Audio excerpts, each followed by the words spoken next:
people always ask me, how are you getting all these speaking engagements and how are you working with all these big companies? Say, oh, Rennie only got this because he played at Georgia and because everybody knows his name. I don't realize 10 years ago, I was driving to Columbus, Georgia for nothing.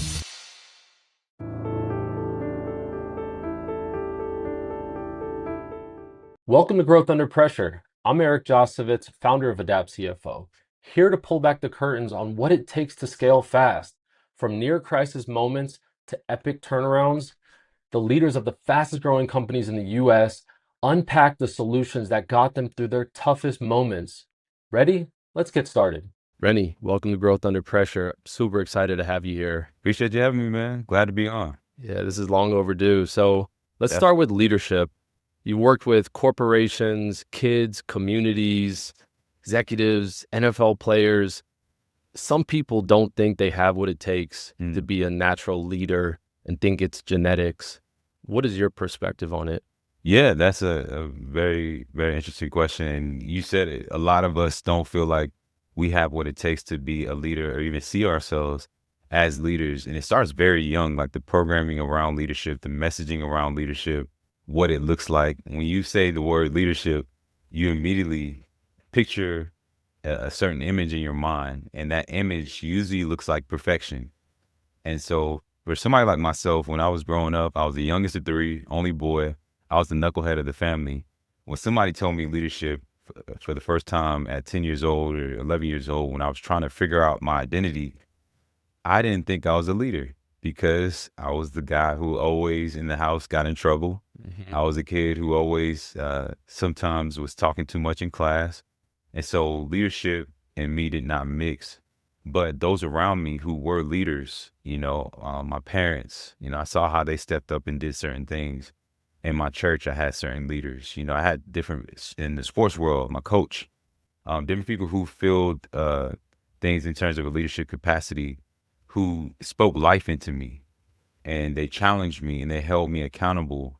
All those things guided me towards eventually finding my leadership style and my identity.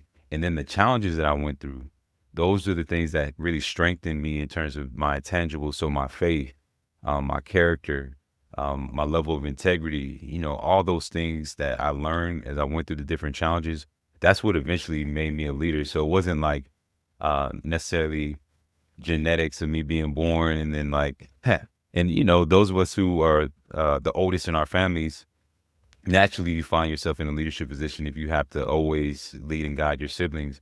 But overall, it was more so a journey. And I tell everybody now, leadership is a journey. It's not something where you take a class or you get this distinction or you make a certain amount of money and then now you're a leader, even though sometimes in society we kind of approach it that way. But I really genuinely believe it's like a journey of different experiences that you gain that eventually put you in a leadership position. And the way I see it, man, is leadership. Number one, it's not about you. And that's one of the things that I always share about whenever I'm talking to athletes, I'm talking to corporations, whoever. It's not about you. It's not about you being perfect. It's not about you saying all the right things. It's not about you, wearing the right suit and having the best etiquette and having executive presence and all these little, taglines. It's really about you understanding that it's about you being a servant and being a man of faith. That's something I always think about, like how the Bible says the greatest among us are the servants. And so the number one way to start that leadership journey is to start by the understanding that it's about others. It's about how you show up for others, how you use your experiences, your failures, your wisdom, everything that you gain to pour into somebody else and help them get to where they want to go. So for me, being on a team, the way that I established myself as a leader was I was the guy who they trusted and knew was always going to give 100%. And just by that effort, and that level of dependency and consistency, that put me in a leadership position. And so it's a lot of, when I think about leadership and just whether you're in a company, on a team, that's where it starts, being a servant. And then it becomes about that level of consistency, dedication, and just determination in serving others and helping them get to where they want to go. That's great.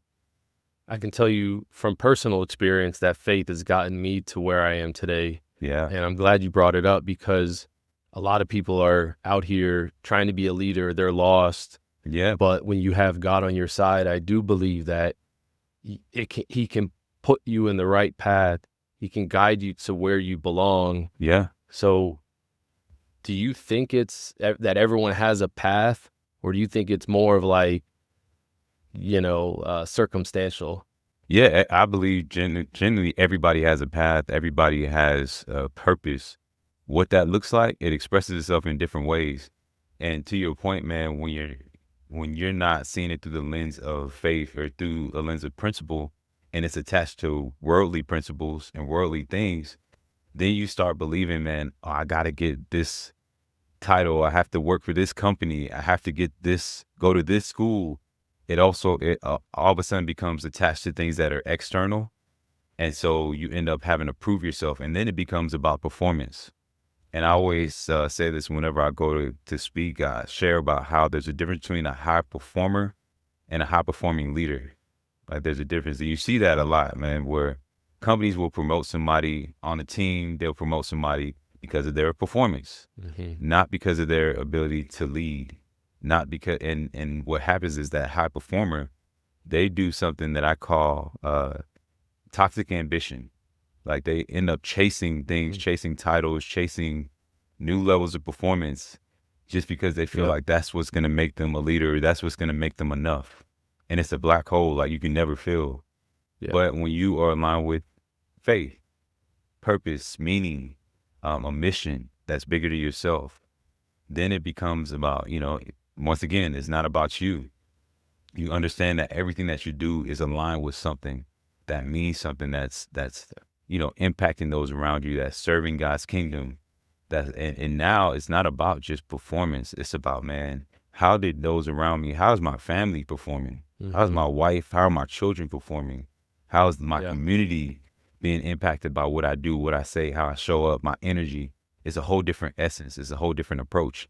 Same level of performance, you're still going hard. It doesn't mean you're lackadaisical and you're passive and things like that. It just means you're diverting that energy in a different way.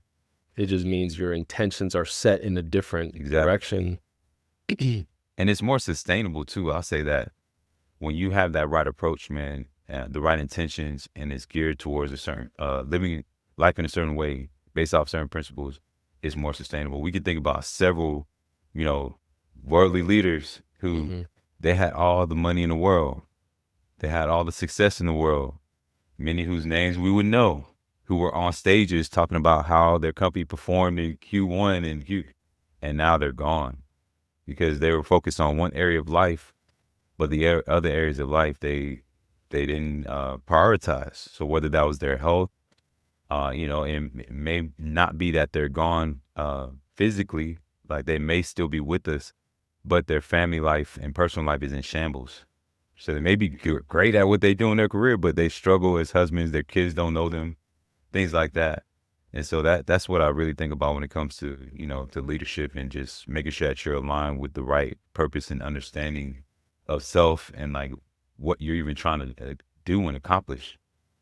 Yeah, and community is obviously a big aspect that we are losing these days, and we've lost, and I think the goal is to gain it back. But ultimately, to do it by yourself without a team behind you, a community, serving the kids, serving God, and there's so much emptiness and missing out that it's sometimes not worth being a leader at that point. And I did hear recently that a lot of times you'll chase certain aspects and you'll leave some behind, but by the time you get to the new ones, you miss the old ones. Like, man, you know what? I wish I had that back. Oh, yeah. 100%. So the one aspect that I feel leadership gets taught in the best way is influence. For sure. I grew up with a father that he didn't practice what he preached. Let's just say that. Yeah. My dad's a great guy. I won't go down that path, but I feel like he could have influenced me more. And that's what I try to do with my son. Yeah. Last year he joined jiu-jitsu and he needed that. And I could have just said, hey, you know what, Ollie, go do it. And and kill it. You'll do a great job. But I started doing it with him. Yeah. So he could see that I'm also a man of influence, 100%. and I practice what I preach. Yeah. So how do you feel that plays into leadership, if it does? No, you're exactly right. Like when I think about what shaped me as a man, my perspective of self, it is exactly what you just described. Is that influence? Is like I think about influence like almost like you know, a big you have a big body of water that shapes, an environment, or it may not even be a big body of water, but it may be like a little water that drips, Mm-hmm. and it eventually creates like a little divot, and then eventually that divot becomes bigger and bigger and bigger over time, erosion, whatever you want to call it. Yeah. But that small little drop in life, it looks like that man that is around you that moves a certain way, that says certain things, that his body language looks a certain way. And it may not be that impactful when you're a child, but as you become 10 and then 15, those little influences matter. Or that man that is not around, or that person that is around that always has something negative to say about you. Like, and over time, that little drop of negativity or positivity, it becomes your inner voice. So all those things, when I think about my life and what shaped me, it goes back to, like you said, community and the people that I had around me. I was blessed to be in the Brookwood community. I mean, teachers, janitors, lunch ladies. And that's something that like when I share about leadership, helping people understand that, hey, I don't care what position you're in, every position matters. From the janitor that I talk about, Mr. Poole, he was the guy who was always there when I would get to high school, 6 a.m. in the morning to watch film. He would be there to open up the door for me. And it's like, if he wasn't there, I don't create that edge that allows me to get to Georgia. NFL is a dream if I don't have a Mr. Poole. So he's a leader. Like, he was influential in my life. And so, like, yeah, just something that small, and many times I think that's where we lose as men, as a society, is because we don't realize how those little actions add up, like how they have ripple effects.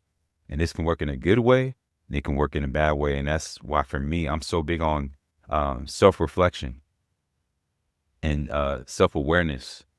As a man, if you're not taking that time every day to like journal, if you're not taking that time to like keep people around you that call you out on your PS, Yeah. there's a blind spot somewhere. Something that you're doing is influencing people around you, or you is holding you back in a way that you may not know.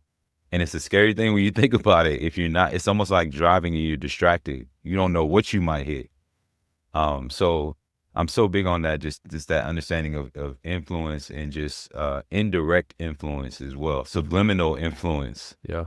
It's so important. I think if more men, I mean, people in general, but men especially, because we're supposed to be the leaders of our household, if we were more intentional about our influence, and this is the little things, man, what time you wake up in the morning, if you choose to just tell your child about working hard, or do you get in there with the trenches with them and work with them? Yeah. Me and my daughter, a couple of weeks ago, I took her to my NFL trainer. I didn't just pay for the workout and all.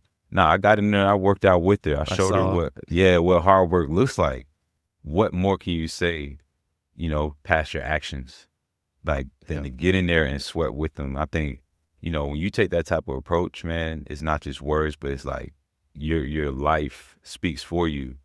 That's the greatest influence, you can have. And that to me, besides that servanthood, thinking about things in terms of influence in the smallest ways is another like foundational piece of leadership as well. Wow. So are we going to see a second run of Rennie Curran or what? Hey, you never know. What's that 40 looking like these days? Man, I say I probably got a good 4.8 in me. Oh, okay. That's not bad. Yeah. That's not bad. Well, you touched on a lot of important aspects. I think the influence in your community, the influence that your father gave you, I mean, he came from Liberia, right? Yeah. And with not a lot, gave you everything that he had, and he led you in your family to success. And it sounds like a lot of what you do, giving back to communities, teaching kids, being a part of charity and leading organizations, is a part of building from the ground up. 100%. 100%.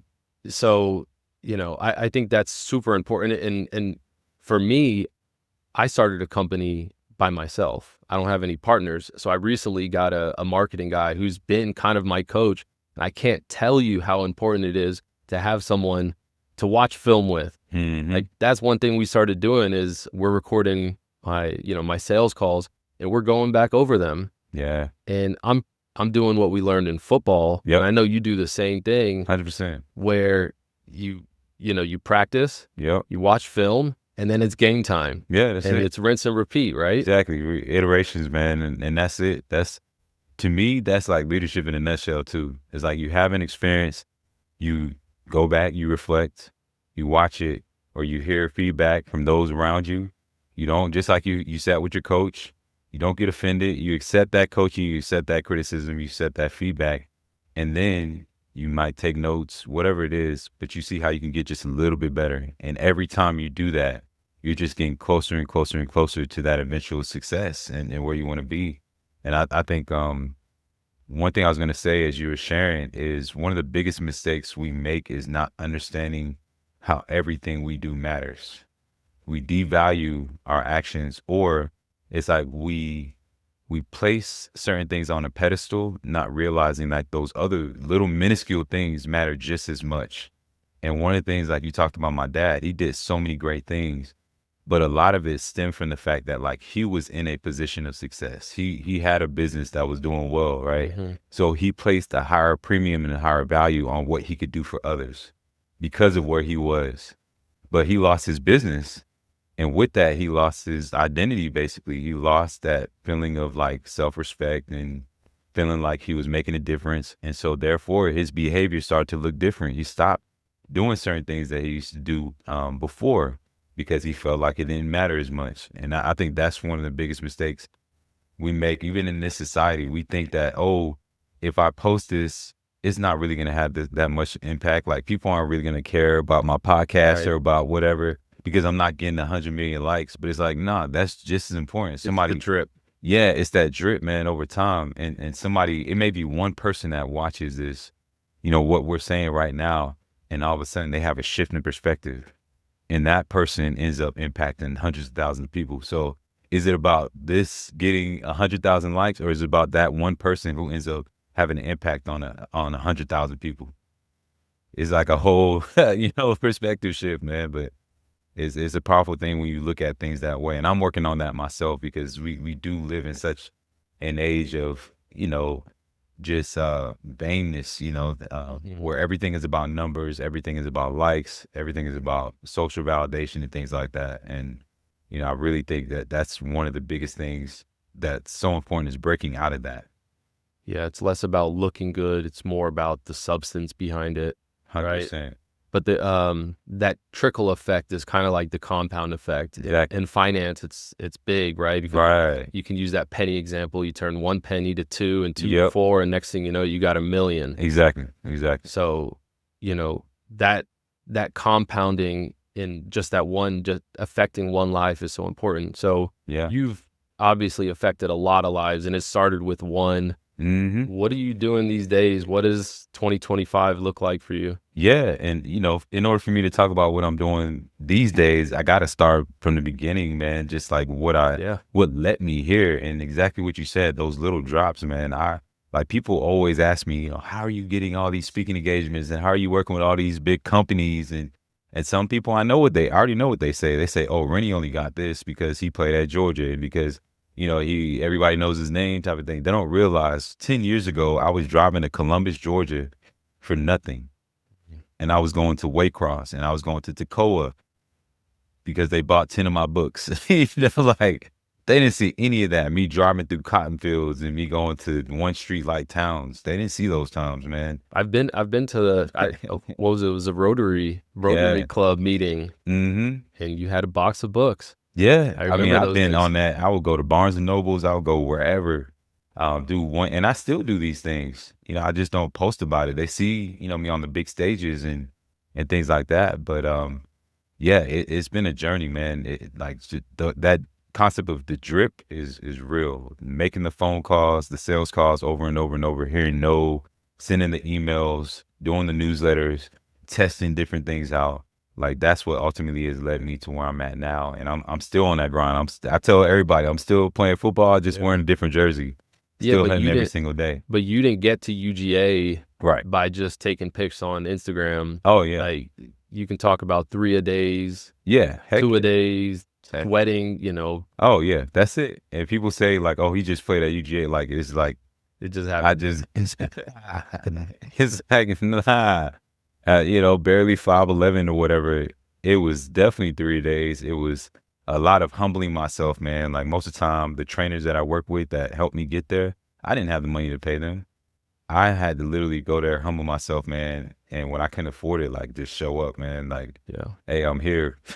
Like, you gonna tell me to leave? Or like it was a very humbling process. It was like that, just that Rocky type story, man. You know, and I had a lot of I always talk about his trainer, Mickey, the old guy who just believed in him. I had a lot of Mickeys in my life that just believed in me, man, and still do to this day, and just looked out, man. And that's why I do what I do. A big reason why. So what today looks like is every day I wake up, man, I'm refining my business. I'm trying to improve the systems, doing customized keynote presentations for companies. So I'm doing leadership retreats. I'm doing conferences. I'm doing, district meetings where they bring together the entire staff. I'm doing sales meetings, kickoff meetings, things like that. But I'm also doing more strategic things. So if a company is having a strategic meeting, planning out the year, I'm sitting in on that meeting and I'm giving them pointers from an outside perspective. That's one of the cool thing about sports is there's so many transferables, so many analogies, and many of the leaders of many corporations, they're former athletes. So they understand what it takes to succeed at a high level and to build or be a part of a high performing team, but they want their employees to understand that too. And they can only do so much. It's just like when you're talking to your children, they get used to hearing you and whatnot. So sometimes you need to bring in Uncle Rennie or to bring that other voice. And a lot of time I'm echoing what they're already saying, but I'm bringing that other perspective, or I'm not as attached to them. So I'm able to say some of the things that are tougher to say. Yeah. I'm able to talk about leadership and teamwork and culture, and talk about, things that will increase their productivity and lower or improve their retention. So those are a lot of things that I do when I go into organizations. I first start out just like you would working with your clients. I get an understanding of where they are. What are their greatest challenges? What are their objectives that they want to accomplish? What's the theme for their event? What are the key behaviors? I always ask them this question. If you have a MVP employee, what does that look like in terms of the behaviors? What are your current systems? And I really just deep dive into them. From there, I do interviews on their different employees. I approach it just like football, just like I'm playing linebacker. I'm trying to prepare to take on this offense. I want to know every single thing about them. I want to know their body language, how they move, their tendencies, their patterns. I take all of that and then I create a presentation around that, or a workshop that has activities and I'm big on just like, not just delivering something for a moment and experience, but something that's really going to help them move the needle. Something that when they're done, they have their customized worksheet that they can actually take back with them, and they can continue building on that moment. And because that's what it's all about. If they're not taking action after I leave, it's almost like a waste of time. I just made them feel good for an hour. I really want to change lives. And so if I'm going on, working with a team, a company, association, that's what I really aim to do, is to, drive those presentations, workshops that really make a difference. And then beyond that, I also do one-on-one coaching as well. So I do executive coaching. So a lot of times we're having conversations about communication challenges. We're talking about time management and efficiency. Sometimes we're talking about their personal brand. So how do they leverage the skills and experience they have now to propel them into a leadership position in the future? Or if they want to become an entrepreneur, what does that look like in terms of leveraging their skills and their experiences, their relationships, and everything? Outside of, the speaking and the coaching, I also host events as well, networking events where I bring together athletes and business leaders. Have a sports startup that I'm working on. So yeah, got my hands in a few different places, man. But it all goes back to leadership and personal development, the way I see it. Excited to hear more about that app in the Yeah, second run. for We sure. run this back. let's talk a little bit about buy-in, because when you're coaching these folks, Yeah. resistance, your words is, I'm sure, will be met with resistance, but hmm how important is it to have buy-in when you're doing coaching? Yeah, it's everything. And when it comes to buy-in, whether you're a coach, whether you're a leader of an organization, the first thing you really have to do is build rapport. You know, if you don't take that time to build a relationship, build rapport, get to know them, get to know where they are, get to know their goals, then you're never gonna have buy-in. If I just go in with Mhm. my agenda and just start not coaching but consulting, telling them what they need to do, telling them what they need to change, Yeah. then it's always gonna be met with resistance. But when I first start with, hey, tell me about you, like tell me about what got you to where you are, get them to open up and everything, that almost always creates that buy-in because they know I'm there for them and not for my own agenda and not for my ego and everything. And so once I get an understanding of where they are, what's holding them back, what's their pain points, and I'm just listening. And that's one of the greatest things you could do as a leader. Just listen, active listening. Oh, you said I heard you say this. Tell me a little bit more about this. Like, how does that make you feel? Where would you like to be? Like, what does it actually look like for you to solve X, Y, Z? You said you were having communication challenges here. So what does it look like for you to actually have a great communication with your boss, for you guys to have a great relationship? And then I let them tell me everything. Yeah. Once they tell me, then it's like, okay, just like if we were on a team and a coach said, okay, guys, you guys said you want to win a championship, right? You guys said you guys want to be the best team to ever come through here. You said you want to go D1. So now let's start peeling back the layers. What do you need to be doing on a day-to-day basis? And then now, what's one thing out of this list of things you just told me that it's going to take for you to go D1 or win a championship or whatever? What's one thing you can commit to this week immediately that will start to make that shift and start to make that change? So that's how I approach coaching, man, and it really helps, man. And it's the coolest thing is just seeing people's light bulb go off like, oh, man, I never thought about that. Like, Mhm. this is valuable, man. Thank you for sharing. Like, just helping them move forward just a little bit in their life. Because I've seen what coaching has done in my life and how just sitting with somebody, like you said before, you think you're having a great game, you think you're having a great whatever. And then that coach is like, you see that little movement you just made right there? That's how, and you make that small change and it changes everything. And I feel like that's the same in life. People don't realize the amount of studying, Oh, man. film, and everything that goes into whether it's playing sports or business Yeah. itself. Yeah. I saw a video of, I think it was Cam Newton coaching some kids, and he was like, "This kid over here, hmm if he had your abilities, he would be the best." I don't know if you saw that same I video. saw it. Yeah. And I and saw it. and the other kid who has the abilities doesn't have the heart, Mm. and you can't teach willpower. Can. Willpower has to just come naturally. Oh yeah, and the funny thing about that video which you just shared about the difference between like heart and then the technical skill, it's the same in every In business too. scenario. Yeah, you Yeah. go to any company, I break it down in three categories. You got your bench warmers, you got your role players, and then you got your game changers in every Mhm. company. And there's statistics around that, and that they just call it something different. They say actively engaged, Yeah. disengaged, and those categories, the levels of engagement in terms of employee engagement. But it's the same exact thing. A lot of them have the same motivations or same things that drive them, that keep them from reaching their highest level, right? The guy who is the role player or the bench warmer, typically he's not in the position that he wants to be. He doesn't feel like he has the right credentials or whatever. It's something mental there where he doesn't, the meaning and the purpose behind the work isn't there, Mhm.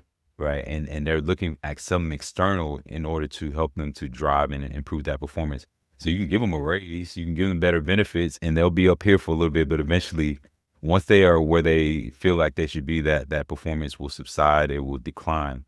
But that person who's a game changer, they're driven from something different. Just like a player on a team, they're driven from something different. It has nothing to do with that accolade, has nothing to do with social validation or getting, recognition from the outside. It's like it's interwoven into who they are. It's part of their value system.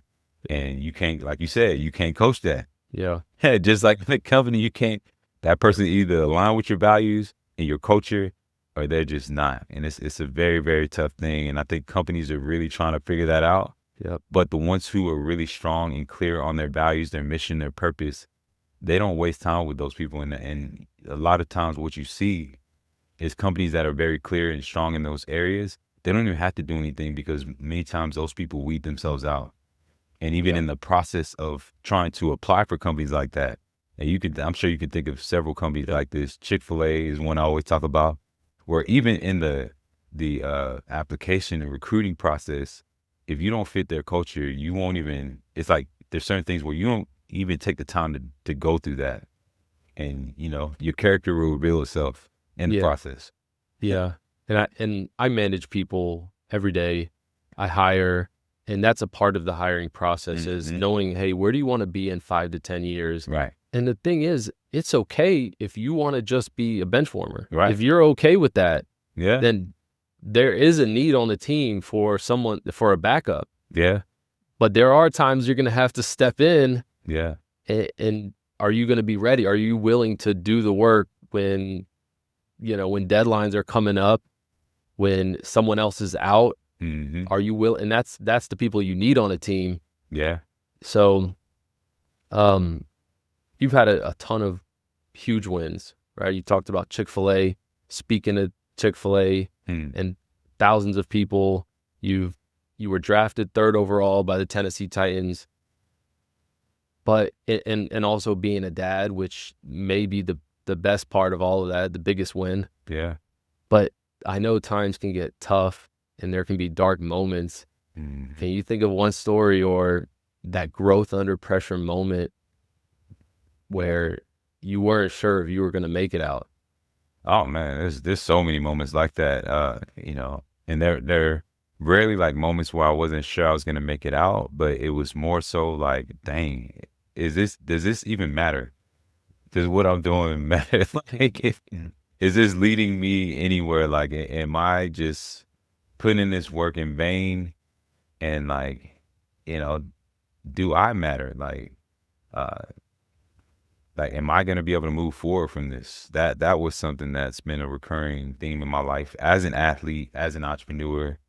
And it's always when you're at the moment where you're going to have the greatest breakthrough. It's like always before that. And it's weeks and weeks and weeks before that moment happens. And it makes me think about that book, Atomic Habits. Yeah. Where it talks about, is it, the moment that happens, is that where everything comes together, or is it all the things that lead up to it that creates that change? And, as an athlete, I can think about and I share this all the time when I speak, man, every single step of my career, high school, college, pros, it was always the weeks and weeks and weeks before the mentality that I decided to have in the midst of being a bench warmer.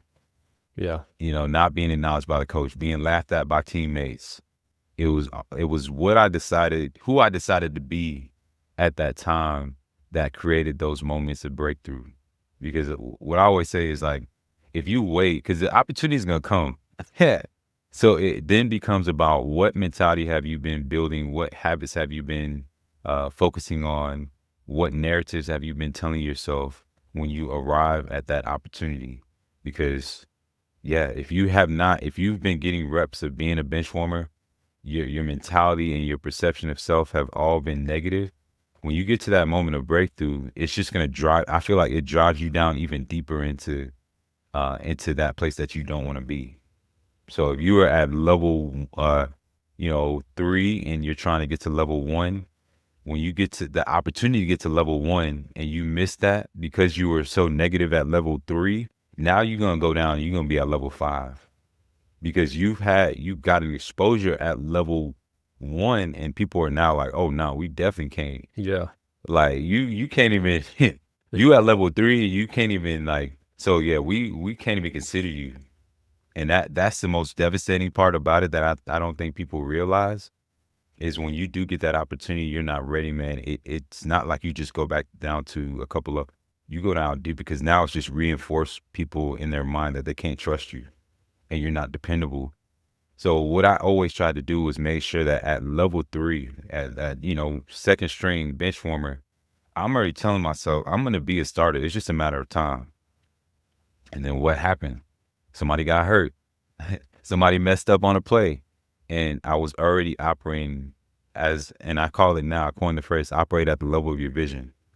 So I was already operating at that level. So all it took was for me to just get there. And now it's like, boom.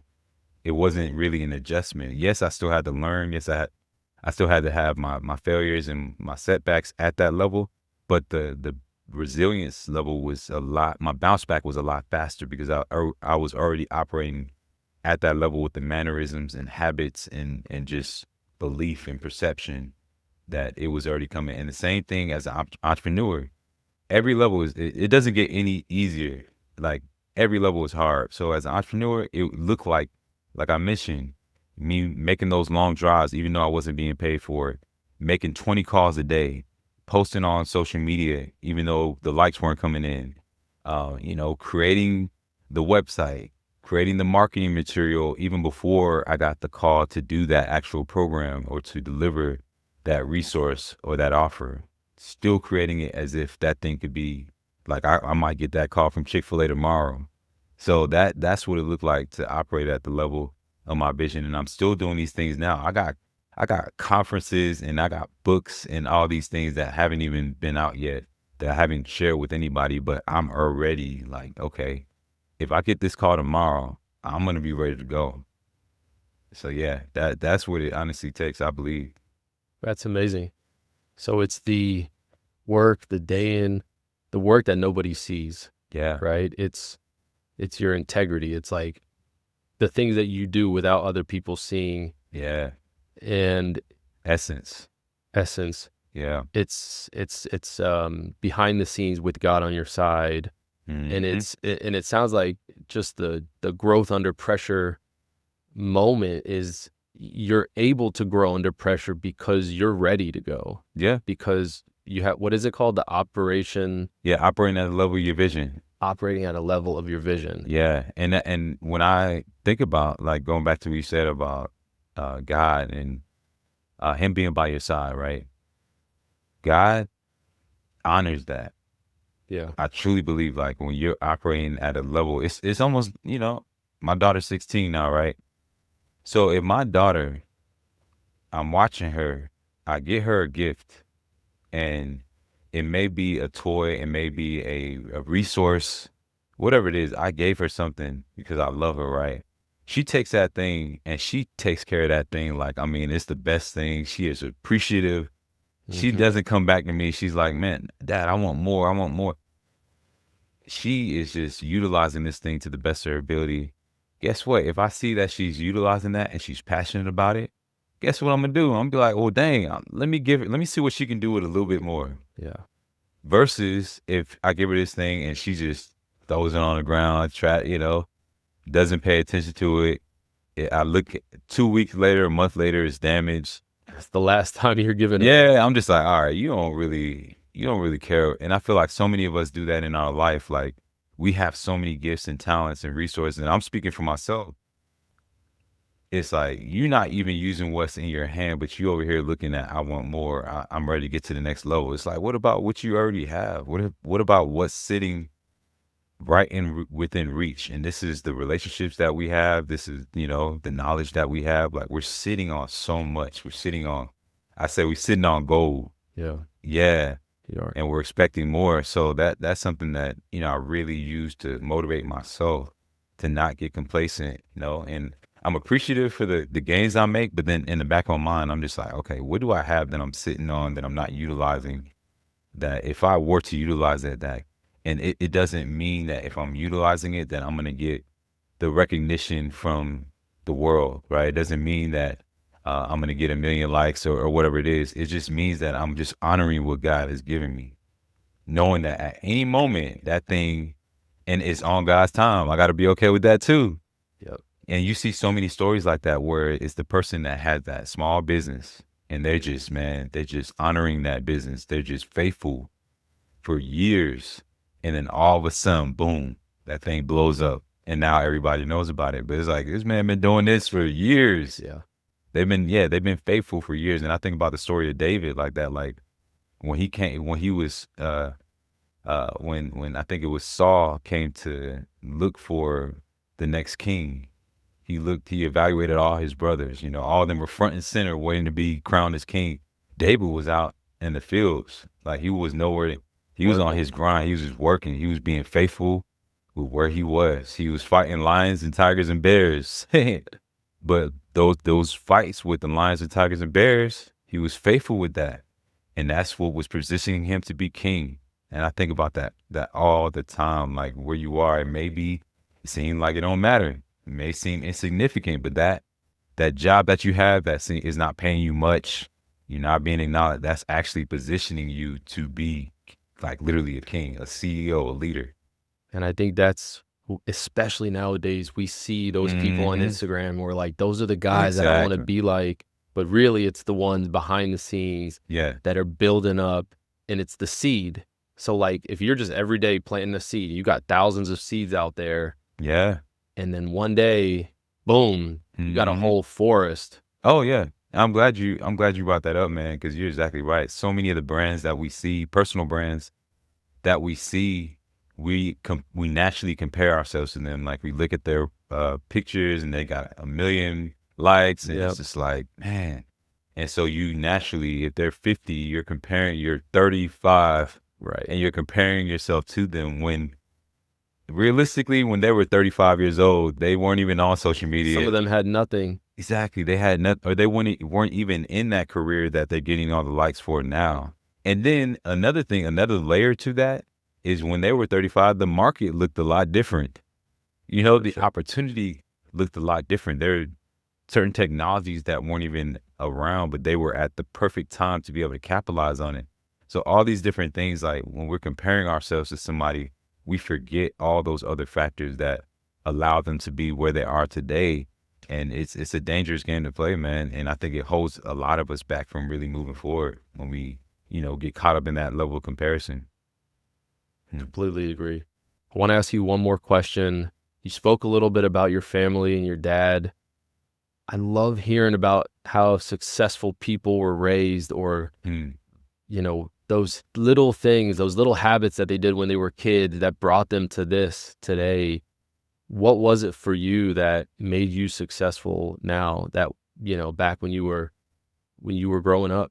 Yeah, man. Wow. That's a great question. I just got like a rush of just memories coming back. But so grew up off Beaufort Highway, North Drew Hills area. And my earliest experiences, man, was just like my parents, how from day one, they knew it wasn't just about them. They were both the oldest in their families. And so there was a civil war happening in Liberia, in their home country. And so just seeing how they worked, and then they split everything in half and they sent it back home. They helped cousins, uncles, aunties come here to America, start a whole new life. Our home was always open. Just that level of being selfless was like at the root, and that's at the root of who I am. Like my heart is for others. Like I want to see other people succeed. Like that, day one example for my parents. 2 was just work ethic. Both of them, man, they came here with nothing, and like they made something out of it. Resourcefulness, like just, you don't have much, but you got that work ethic. You may not know it all. You may not be the most strategic, but you know how to get up and you know how to work. Like I saw them wake up 4 a.m. My mom, she was a nurse, worked at Grady, 40 years, just good people. They don't bother nobody. They just get up and they just work. And they instilled that in me. A lot of times it's annoying. I got to wake up, Saturday morning. I got to wash the dishes. I got to clean the bathtub, and they're coming back, checking and making sure I didn't miss a spot. They're picking up the dishes, making sure I did that thing right. But that just established that mindset of like work ethic and attention to detail. The next thing I would say is just flexibility. Like you get a lot of parents who are just so stringent on who their child has to be, what they have to do. They got to start playing a sport at this age.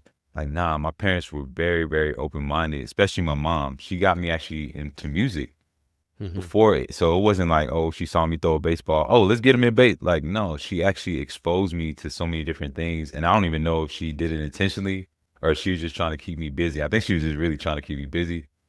But just that example of my experience taught me how, as a parent, it's so important to expose your child to different things and let them show you, what they're passionate about. I didn't start playing, football till 10, 11, years old. And so the greatest blessing I had was the fact that I didn't have my dad in my ear at 5, 6 years old saying, you got to get out here. You got, start doing drill. It was just like a natural, organic journey in turn.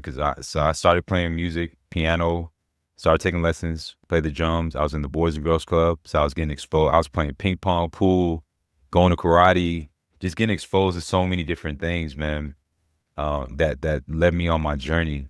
And then the last thing I'll say is faith.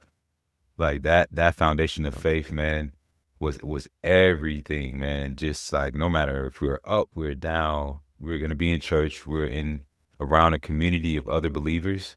And so no matter how tough things got, I always knew I had God. Like that was gonna get me through everything I went through.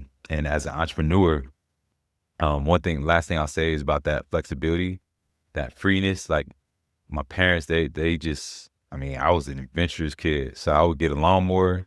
I would go around the neighborhood knocking on doors. Mm. My parents they would give me money if I really, really needed it. But just that resourcefulness that I developed and the freedom that I had to just explore, learn myself, make mistakes, that was huge. Being able to go and I didn't even know that was sales. I'm going door to door in my neighborhood with a lawnmower, spending a whole Saturday just trying to make $100. And when you 11 years old, that's a lot of money. It's a lot of money. So yeah, those different experiences are really what shaped me, man. The faith, the resourcefulness, the work ethic, being selfless, all those things were ingredients that, man, helped me as an athlete and then eventually as an entrepreneur. It's amazing. I have 3 kids, and I try to instill those same values, exactly what you touched on. It's easier said than done as a parent. Yeah, what? Yeah, trying to balance all of those. But, we have our kids in a faith-based school because if they go out, when we're not there anymore, if they have a foundation behind them, it's so much more important. Of course, education is extremely valuable, but having that foundation of God, they know where to run to. They know that they just can't go down a dark path because they have God with them. Yeah. But the work ethic and being a part of a community, those are really good. I won't say any more. 100%. So rapid fire questions. I got 3 for you. All right. Let's start with, what does the first hour of your morning look like? What's your morning routine if you have one? Yeah, so my morning routine, and I will say this, I'm not gonna act like I'm some perfect like guru. 4 a.m. Sometimes I'll wake up at 4 a.m. and I'll check emails. Sometimes I'll look at just what I got coming up, and I will peek at social media. I ain't gonna lie. Sometimes I do fall for that, and that's something I feel like a lot of us struggle with, man. That and I try. Sometimes I have my good days, sometimes I have my bad days. But once I get out of bed, it's usually around between 5 and 6 a.m. I immediately get locked in on that morning routine, which is DPJ. I call it devotion, prayer, and journaling. And so it takes me about 15 minutes to knock out, but I have like the Bible app. So I hop on there, go do my devotion. I pray, pray for myself and what I want to accomplish for the day, pray for my family, loved ones, all that good stuff. And then I immediately journal just to self-reflect. What do I want to accomplish? And it's more motivational journaling. Some people just journal about how they feel, which, I'll touch on that, but it's more so about, what do I want to accomplish today? Where am I trying to go? What's the vision? What I feel like God's speaking to me at? And so I just reflect on all those things, man. Then from there, I'll typically do like a 10-minute mindfulness meditation. Hop on YouTube, just use Calm, one of those like kind of clips. And that like just resets my mind, clears my mind for the day. And then I have basically like a form that I use to write down what are my MITs, my most important tasks. And so my goal is to knock out at least 3 things that will really move my business forward the most. Monday, Wednesday, Friday is when I get my training sessions in. I don't call it working out, I train. So Monday, upper body, Wednesday, lower body, Friday is full body, like a HIIT workout. And so during that time, I'm doing like sprint interval training. Sometimes I do speed ladders. I always do abs. But like I said, it's Monday, upper body, Wednesday, lower body, Friday, HIIT workouts. In between those days, I'm doing just basic things, push-ups, air squats, a little bit of yoga, just keep myself loose and whatnot. But that's pretty much my morning routine, man. That's solid. Yeah, it's just having those systems, and within that, I'm always looking for small little ways to improve as well too. So I don't never just get locked in, even with my workouts. I use ChatGPT to give me suggestions on different things I can implement. You know, I'm doing not just bench press, but sometimes I'm doing kettlebell. Sometimes I'm doing incline. Like I really try to switch it up so that my body doesn't plateau. So yeah. That's funny you mentioned that. My wife is using, she calls it her chat GPT. She uses it for nutrition. She tells it what she's eating, and That's it. she's like, hey, but you know what? I think that milk may bloat me. And they're like, well, yeah, I think that may be true. So it's like, yeah, the it's more you helpful. feed it, the more, you could have your own personal nutritionist or trainer. Yeah, that's it. Right. That's it. What about favorite book that you'd recommend? It could be business, could be your own book. Yeah. I mean, if you guys are listening, you want a good book that just talks about, overcoming adversity, having the right perspective, what you do when you're in a time of uncertainty or a time of transition, how to maximize that time.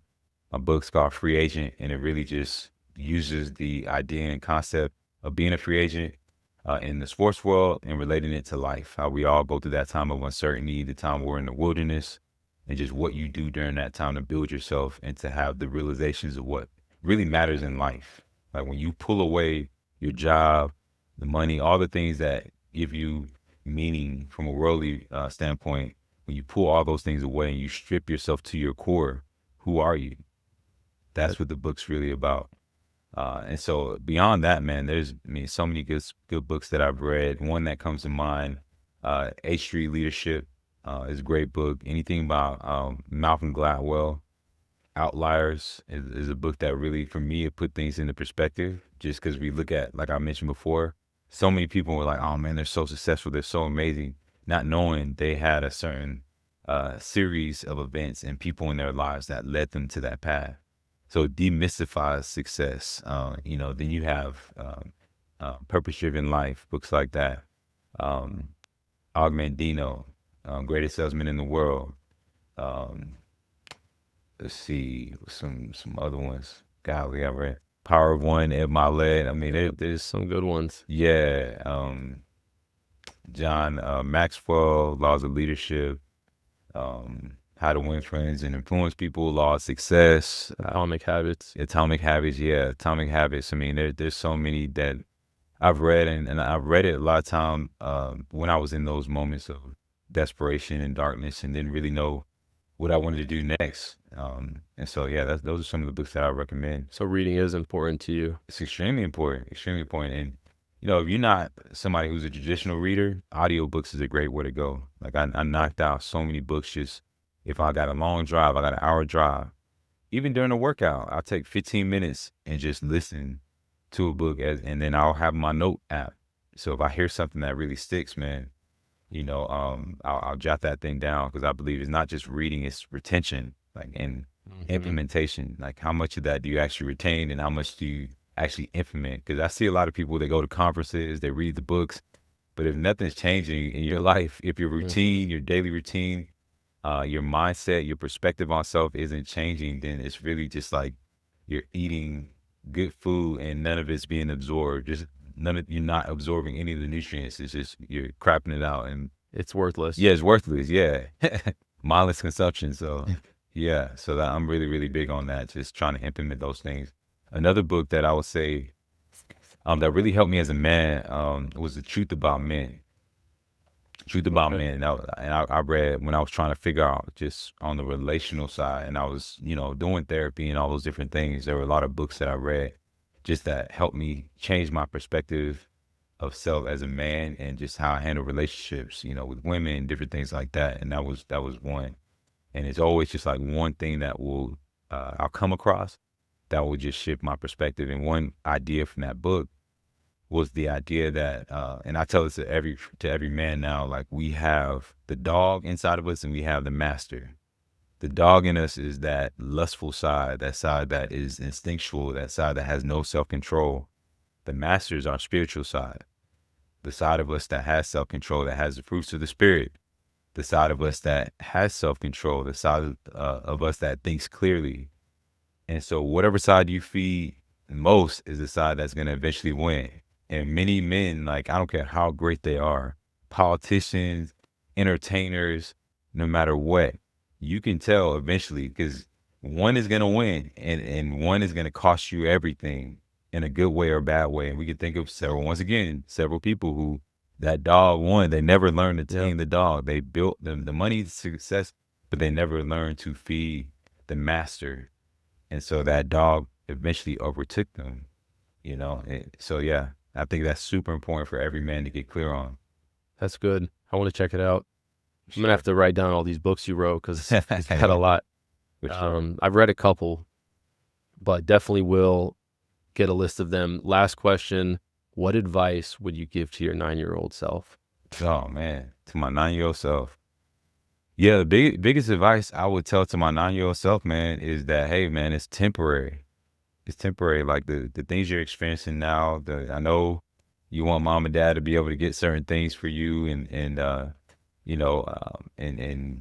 you have this dream of being like the movie stars that you watch. Yep. You want to be like James Bond. You want to be like, Will Smith. You want to be like Zach from Saved by the Bell. Like, I know you're looking at all these men and thinking that's what you need to be cool, but reality is you're enough. Like, spend some time really just asking yourself who you want to be. Like, who do you want to be in the future? How do you want to show up for your family in the future? Because you can do it. That's what I would literally tell him. And I'll tell him, don't let the shoes that you wear and the clothes that you wear define who you are. Don't worry about that girl that doesn't like you because you can't wear the FUBU shirt or the Jordans. You're still valuable. That's what I'll tell him. Wow. This was great. Yeah, man. It was awesome. Really appreciate you coming. Yeah, bro. For sure. Appreciate you having me, man. Excited. And if anybody's watching this, if I can support you in any way, connect with you, I'm here. So yeah, appreciate you, man. Awesome. Thanks, Rennie. Till next time. All right. Yes, sir. All right. That's it for today's episode of Growth Under Pressure. I'm Eric Josovitz from Adapt CFO, and I hope these insights help you tackle your biggest scaling challenges. If you want to help other founders find the show, give us a quick follow or a share. Thanks for listening, and I hope to catch you next time.